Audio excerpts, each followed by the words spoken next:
دارالعلوم دیوبند کے بانیوں میں سے ایک بہت بڑے بزرگ ہیں حضرت مولانا رشید احمد گنگوئی رحمۃ اللہ علیہ۔ حضرت مولانا رشید احمد گنگوئی رحمۃ اللہ علیہ پر بھی ایک اعتراض کیا ہے۔ اعتراض تو دو ہیں، تو ایک عبارت ایک ہے، اس کے دو اعتراض ہیں۔ یہ اعتراض کیا ہے؟ حضرت مولانا رشید احمد گنگوئی رحمۃ اللہ علیہ یہ مرید تھے حضرت حاجی امداد اللہ مہاجر مکی رحمۃ اللہ علیہ۔ حاجی امداد اللہ مہاجر مکی رحمۃ اللہ علیہ نے حضرت مولانا رشید احمد گنگوئی سے فرمایا کہ تم اپنے حالات مجھے لکھتے رہا کرو، اپنے احوال لکھتے رہا کرو۔ مرید کو چاہیے کہ اپنے احوال شیخ کو لکھے۔ حضرت گنگوئی رحمۃ اللہ علیہ نے حاجی صاحب خط لکھا، تو خط کے اندر یہ جملہ عرض کیا کہ میں آپ کے فرمانے پر خط لکھ رہا ہوں۔ فرماتے ہیں بس زیادہ عرض کرنا گستاخی اور شوخ چشمی ہے، یا اللہ معاف فرمانا کہ حضرت کے ارشاد سے تحریر ہوا، جھوٹا ہوں کچھ نہیں ہوں۔ یہ عبارت موجود ہے فضائل صدقات جلد نمبر 1 یا 2 صفحہ نمبر غالباً 55 ہے۔ آپ اس میں دیکھیں گے تو آپ کے سامنے آ جائے گا۔ آپ غیر مقلد اعتراض کیا کرتے ہیں کہ تم مولانا رشید احمد گنگوئی رحمۃ اللہ علیہ کو اپنا رہبر و رہنما مانتے ہو، اور مولانا رشید احمد گنگوئی رحمۃ اللہ علیہ فرماتے ہیں کہ میں جھوٹا ہوں۔ وہ خود کو جھوٹا کہہ رہے ہیں، تم کہتے ہو ہمارا پیشوا ہے، تو کبھی جھوٹا شخص بھی پیشوا ہو سکتا ہے؟ یہ ہے ان کا اعتراض۔ ہم کہتے ہیں اس کا جواب سنیں۔ صحیح مسلم میں امام مسلم رحمۃ اللہ علیہ نے ایک حدیث مبارک پیش فرمائی، اس کا بہترین جواب ہے۔ یہ صحیح مسلم باب فضل دوام ذکر والفکر فی امور الاخرہ والمراقبہ، اس کے اندر ذکر فرمائی ہے۔ حضرت ابو بکر صدیق رضی اللہ تعالیٰ عنہ مدینہ منورہ میں بازار میں نکلے تو حضرت حنظلہ رضی اللہ تعالیٰ عنہ سے ملاقات ہوگی۔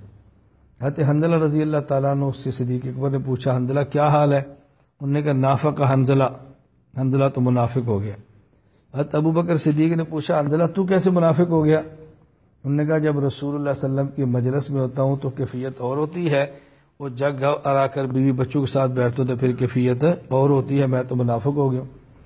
حضرت ابو بکر صدیق رضی اللہ تعالیٰ فرمانے لگے کہ جیسا تو ہے ویسا ہی میں ہوں، یعنی پھر تو میں بھی منافق ہوں۔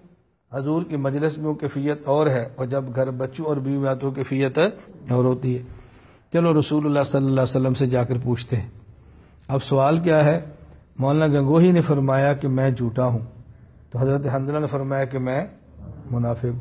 تو کوئی شخص اعتراض کر سکتا ہے، کہتے ہیں حضرت منافق تھے، صحابی نہیں تھے، ہم ان کو صحابی ایمان کا حصہ کہہ رہے ہیں، وہ خود کو منافق کہہ رہے ہیں۔ تو یہی اعتراض تمہارا تھا کہ ہم تم ان کو پیشوا مانتے ہو، خود کو جھوٹا کہتے ہیں۔ ہم کہتے ہیں جو جواب وہاں پہ ہوگا نا وہی جواب یہاں پہ ہوگا۔ اب وہاں شبہ پیش آیا تو دونوں رسول اللہ صلی اللہ علیہ وسلم کی مجلس میں گئے۔ صدیق اکبر نے کہا یا رسول اللہ، میں نے حضرت حنظلہ سے پوچھا تمہارا حال کیا ہے، اور یہ فرما رہے، اور جو یہ بات کہتے ہیں وہی کیفیت میری بھی ہے۔ نبی کریم صلی اللہ علیہ وسلم نے فتویٰ یہ نہیں لگایا تم واقعتاً منافق ہو۔ اللہ کے نبی نے بڑی پیاری بات فرمائی، فرمایا اِلَّوْ تَدُومُونَ عَلَىٰ مَا تَكُونُونَ عِنْدِي لَصَافَحَتْكُمُ الْمَلَائِكَةُ لَا فُرِشُكُمْ فِي طُرُقِكُمْ۔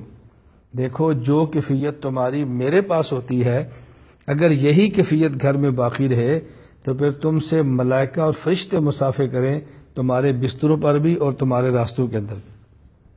جو کیفیت میرے پاس ہے وہ کیفیت تمہاری گھر میں تو نہیں ہو سکتی نا۔ اب ظاہر ہے جو پیغمبر کی صحبت میں ہوگی وہ بچوں کے ساتھ کیفیت تو نہیں ہوگی نا، جو نبوت کے ساتھ بیٹھ کر کیفیت ہوتی ہے وہ گھر والوں کے ساتھ نہیں ہوتی۔ تو اب رسول اللہ صلی اللہ علیہ وسلم نے منافق نہیں فرمایا، بلکہ یہ فرمایا کہ تمہاری کیفیت کی تبدیلی ہے، میری مجلس میں اور ہے اور گھر جاؤ تو اور ہے۔ تو ہم کہتے ہیں اسی طرح مولانا قاسم نوتوی جو فرما رہے ہیں کہ میں جھوٹا ہوں، اس کا معنی یہ نہیں تھا کہ واقعتاً جھوٹے تھے۔ مولانا قاسم نوتوی رحمۃ اللہ فرما رہے ہیں کہ دیکھو جب ہم عالم ارواح میں تھے، اللہ نے پوچھا تھا الستُ بربکم، ہم نے کہا تھا بلا، تو وہاں تو ہم بات مان کر آئے تھے، اور یہاں آ کر ہم نے گناہ شروع کر دیے تو حضرت دعا فرمائے مجھے تو لگتا ہے کہ میں جھوٹا ہوں، کہ ہم نے جھوٹ بولا، وہاں وعدہ اور کیا یا نافرمانی شروع کر دی۔ تو جس طرح حضرت نے اس بات کو جھوٹ ہونے سے تعبیر فرما دیا، تو حضرت حنظلہ نے پیغمبر کی مجلس میں کیفیت اور گھر میں کیفیت اور، اس تبدیلی کیفیت کو نفاق فرما دیا۔ تو اللہ کے پیغمبر نے تسلی دی یہ نفاق نہیں ہے، یہ ایمان کی کیفیت کا بدلنا، اس کو نفاق نہیں کہتے۔ تو جو آپ فتویٰ ان پر لگائیں گے وہی فتویٰ وہاں پہ لگا دیں، ہم فتویٰ وہاں بھی نہیں لگاتے اور یہاں بھی نہیں لگاتے۔ یہاں ایک چھوٹی سی بات درمیان میں سمجھ لیں کہ رسول اللہ صلی اللہ علیہ وسلم نے یہ کیوں فرمایا انکم لو تدومون علی ما تکونون عندی لصافحتکم الملائکہ، کہ جو کیفیت تمہاری میرے پاس ہے یہی کیفیت گھر کے اندر ہو تو تم سے ملائکہ مصافحہ کریں، یہ کیوں فرمایا؟ اس کی وجہ سمجھنا، ایمان ہے 3 قسم کا، ایک ایمان ہے امت کا، انسان کا، ایک ایمان ہے فرشتوں کا، اور ایک ایمان ہے نبی کا۔ امت کا ایمان یہ ہے اس کی کیفیات اوپر نیچے ہوتی رہتی ہے، کبھی اوپر اور کبھی نیچے، اور ملائکہ کا ایمان ہے کہ اس کی کیفیت ایک جگہ پہ ہے، ایمان بالمشاہدہ ہے نا، نہ کیفیت اوپر جاتی ہے نہ کیفیت نیچے آتی ہے، اور نبی کا ایمان یہ ہے کہ اس کی کیفیت مسلسل بڑھتی ہے، اس کی کیفیت مسلسل بڑھتی ہے۔ اب صحابہ کرام ان کی خواہش کیا تھی کہ جو کیفیت حضور کی مجلس میں ہے وہی کیفیت، تو کیفیت ایک جگہ پہ ہو گئی نا۔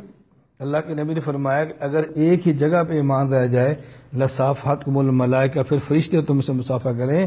ایمان کی کیفیت کا ایک جگہ پہ ہونا نہ یہ نبی کے ایمان کا معاملہ ہے اور نہ ہی امتی کا، بلکہ یہ فرشتوں کا ہے۔